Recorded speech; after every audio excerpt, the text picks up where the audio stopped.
너가 좋네요. 괜찮아. Asmara yang terjalin antara pasangan yang cukup fenomenal yaitu Thorik dan Aliyah tak pernah luput jadi sorotan publik, terlebih mereka yang cukup sering umbar kebersamaan di sosial media.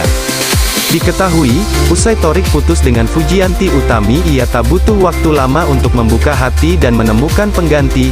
Kini keberadaan Aliyah dan Thorik pun santer jadi pusat perhatian sebagian besar masyarakat. Seperti yang terlihat baru-baru ini kala Aliyah dan Thorik habiskan waktu untuk berlibur ke Jepang, tentunya kebersamaan mereka tak lupa diabadikan dalam sebuah video dan foto yang kemudian dipamerkan di Instagram. Pose Aliyah dan Thorik sendiri terlihat layaknya pasangan pada umumnya yang saling lemparkan pandangan, keduanya berada di pinggiran jalan Jepang, Aliyah duduk sembari menatap ke wajah sang kekasih, Thorik yang berdiri pun lemparkan senyuman manis ke Aliyah, tak ayal, foto terakhir Aliyah tersebut langsung ramai menjadi sorotan, doa-doa terbaik untuk Aliyah dan Thorik bergema begitu saja, di sisi lain tak sedikit pula yang malah salfok pada penampilan Aliyah seraya lemparkan pujian.